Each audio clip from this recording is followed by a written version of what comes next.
Hello friends, welcome to my YouTube channel. আপোনালোকৰ পৰিয়ালৰ সকলোৰে মাটিৰ পট্টা নিশ্চয় আছে। এয়া লাগিলে ঘৰৰ মাটি হওক বা খেতি পথাৰৰ মাটি হওক। সেই মাটিৰ পৰিমাণ কিমান বা সেই মাটিৰ কাৰণে আপোনালোক কিমান টকা খাজনা দিবলগীয়া হয় আৰু সেই মাটি আপোনালোকৰ পৰিয়ালৰ কাৰ নামত আছে আৰু বা কাৰোবাৰ নামত ভাগ বতৰা কৰা হৈছে নেকি, সেই সকলোবিলাক কথা আপুনি আপোনাৰ মোবাইলৰ যোগেদি গম পাব পাৰিব। গতিকে চাওঁচোন আপুনি আপোনাৰ মোবাইলৰ যোগেদি সেইখিনি কেনেদৰে চাব পাৰিব। গতিকে আহক ভিডিঅ'টো ষ্টাৰ্ট কৰোঁ।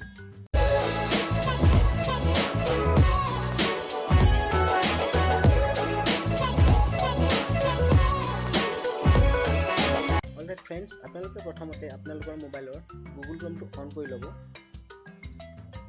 তাৰ পাছত আপুনি গুগল ক্ৰমত গৈ চাৰ্চ কৰিব revenue assam.nic.in। তাৰ পাছত আপুনি এণ্টাৰ মাৰি দিব।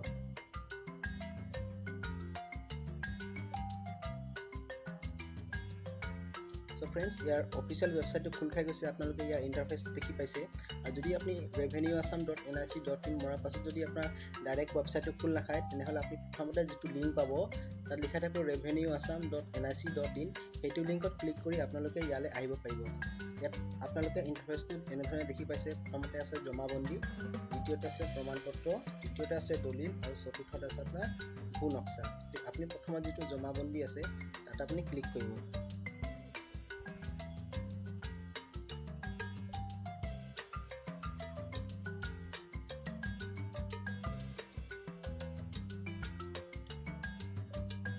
ঠিক আছে ফ্ৰেণ্ডছ, আপোনালোকে জমাবন্দী ক্লিক কৰাৰ পাছত আপোনালোকে ইয়াৰ ইণ্টাৰফেচটো দেখি পাইছে। এনেধৰণে খোল খাই গৈছে আৰু আপুনি ইয়াত যিখিনি টাইপ কৰিব লাগিব সেইখিনি আপোনাৰ যিটো মোবাইলৰ কীবৰ্ড হয়, আপুনি মোবাইলৰ কীবৰ্ডেৰে আপুনি টাইপ কৰিব নোৱাৰিব। ইয়াত যিটো ভাৰ্চুৱেল কি দিয়া আছে, ইয়াত আপোনালোকে দেখি পাইছে ক খ গ ঘ বুলি কীবৰ্ড আছে। এই কীবৰ্ডৰ যোগেদি আপুনি টাইপ কৰিব পাৰিব। প্ৰথমতে আপুনি আপোনাৰ ডিষ্ট্ৰিক্টটো ইয়াৰ পৰা চিলেক্ট কৰি ল'ব। মই মোৰ ডিষ্ট্ৰিক্টটো চিলেক্ট কৰিছোঁ। ডিষ্ট্ৰিক্টটো চিলেক্ট কৰাৰ পাছত আপোনালোকে দেখি পাইছে যে ইয়াৰ চাৰ্কেল, আপুনি চক্ৰ সেইটো চিলেক্ট কৰিব লাগিব। মই মোৰ চক্ৰ চিলেক্ট কৰি লৈছোঁ। তাৰপাছত আপুনি গাঁও চিলেক্ট কৰিব লাগিব। আপুনি কোনখন গাঁৱৰ চাব বিচাৰে সেইটো গাঁও আপুনি চিলেক্ট কৰিব লাগিব।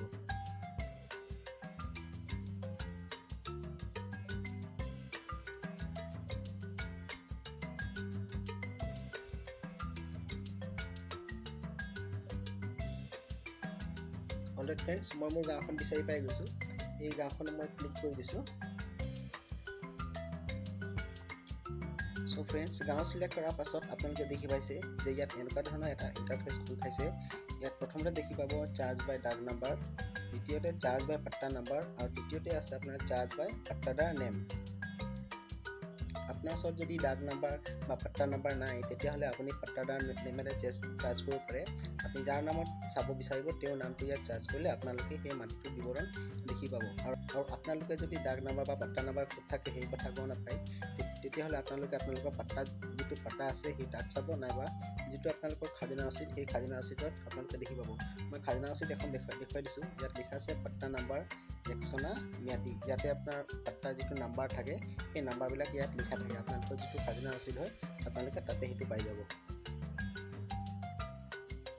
তাৰ পাছত মই ইয়াত চাৰ্জ কৰিম চাৰ্জ বাই পাট্টা নাম্বাৰ। যিহেতু মই মোৰ পাট্টা নাম্বাৰটো জানো, গতিকে মই চাৰ্জ কৰিম পাট্টা নাম্বাৰৰে। আৰু আপোনালোকে ইয়াত যিটো ভাৰ্চুৱেল কীবৰ্ড দেখি পাইছে সেই কীবৰ্ডত টাইপ কৰিহে আপুনি ইয়াত চাৰ্জ কৰিব পাৰিব।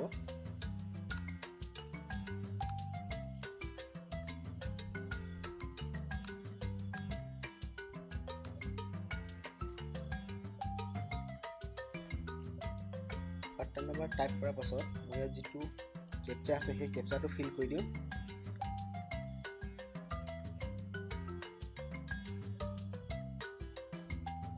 তাৰপাছত মই চাৰ্জ কৰি দিওঁ।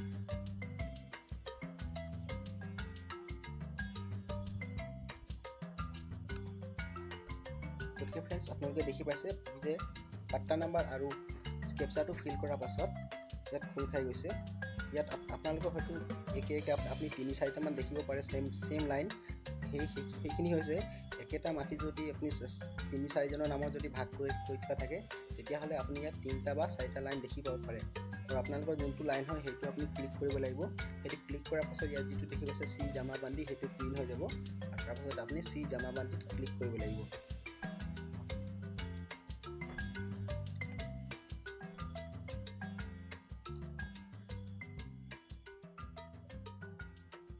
অলৰাইট ফ্ৰেণ্ডছ, আমি যিটো চাব বিচাৰিছোঁ সেইটো এতিয়া খোল খাই গৈছে। মই পেজটো অলপ ডাঙৰ কৰি দিওঁ।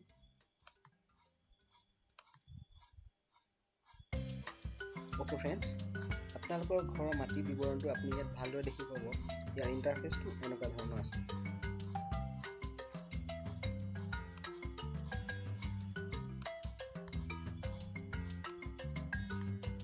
ইয়াত প্ৰথমতে লিখা আছে জৰীপোৱা গাঁৱৰ জমাবন্দী।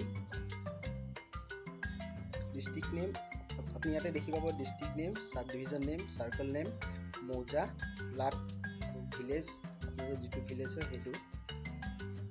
তাৰপিছত ইয়াত আপুনি পট্টা নাম্বাৰ দেখিব পাব। তাৰপিছত ইয়াত আপুনি দেখি পাব দ্বিতীয়তে পট্টাদাৰ নাম, পিতাৰ নাম, স্বামীৰ নাম আৰু ঠিকনা। মাটিখিনি কাৰ নামত আছে সেইখিনি আপুনি ইয়াত ভালদৰে দেখি পাব। তাৰপিছত আছে প্ৰত্যেক দাগৰ মাটি। ইয়াত মাটিখিনি কেনেকুৱা ধৰণৰ মাটি হয়, মাটিখিনিৰ পৰিমাণ কিমান আৰু মাটিখিনিৰ কাৰণে আপুনি যিটো ৰাজহ হয় আৰু স্থানীয় যিটো কৰ হয় সেইখিনি কিমান পৰিমাণে দিবলগীয়া হয় সেইখিনি আপুনি ইয়াত দেখি পাব।